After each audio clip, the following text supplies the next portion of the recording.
आय किसे कहते हैं? जब कोई व्यक्ति शारीरिक अथवा मानसिक रूप से कार्य करता है और कार्य के बदले में जो उसे मिलता है उसे आय कहते हैं। आय क्या है?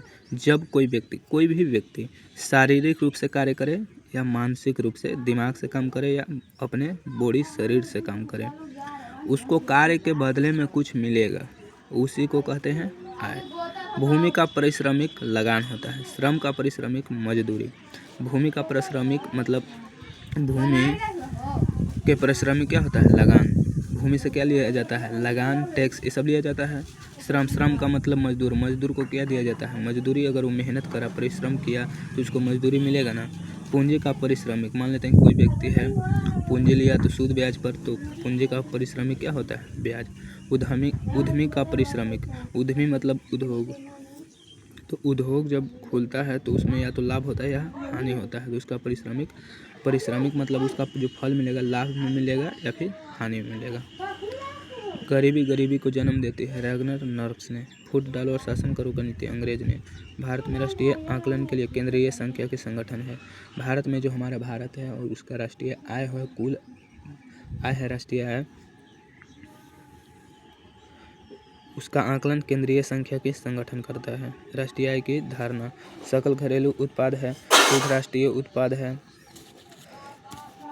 सकल घरेलू उत्पाद तो हम कहेंगे किसी देश में किसी भी वर्ष में दिए हुए वस्तुओं एवं सेवाओं के कुल मात्रा को सकल घरेलू उत्पाद कहते हैं। किसी देश में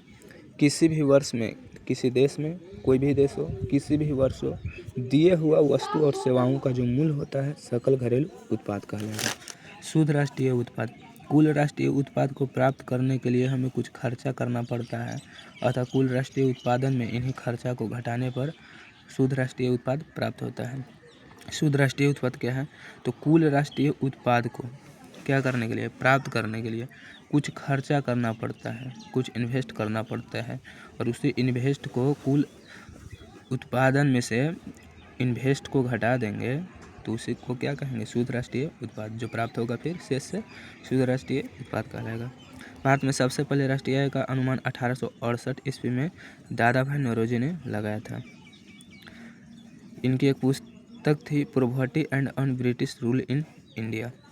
भारत के प्रति व्यक्ति आय उस समय 1868 ईस्वी के समय 20 रुपये था। बिहार के सर्वाधिक प्रति व्यक्ति आय वाला जिला पटना है, सबसे कम शिवहर। वर्ष 2008-9 में भारत के प्रति व्यक्ति आय $950 था और 2008-9 के अनुसार रुपया में देखा जाए तो 25,494 रुपया था। राष्ट्रीय आय की गणना विधि। तो उत्पादन विधि, आय विधि, व्यय विधि। उत्पादन होगा कोई चीज़ का, मान लेते हैं कि गेहूँ का उत्पादन किए, ठीक है, गेहूँ का उत्पादन किए तो गेहूँ को बेचेंगे तो हमें क्या मिलेगा? आय। फिर तीसरा है व्यय। व्यय का मतलब क्या होता है? खर्चा। तो उत्पादन विधि, उत्पादन का मतलब कोई चीज़ का उत्पादन करना। आय का मतलब कोई व्यक्ति शारीरिक या मानसिक रूप से कार्य करता है तो कार्य के बदले में जो मिलता है आय हो गया। व्यय का मतलब खर्चा करते हैं, व्यय का मतलब खर्चा।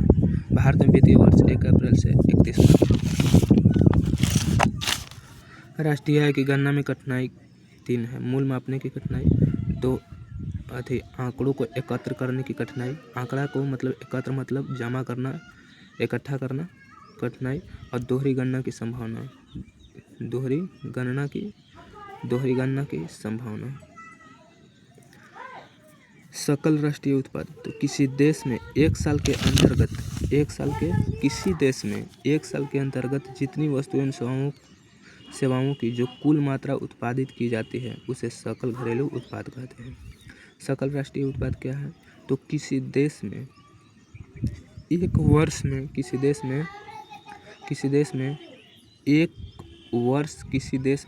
वर्ष के अंतर्गत जितनी वस्तुएं एवं सेवाओं के कुल मात्रा उत्पादित की जाती है उसे सकल घरेलू उत्पाद कहते हैं।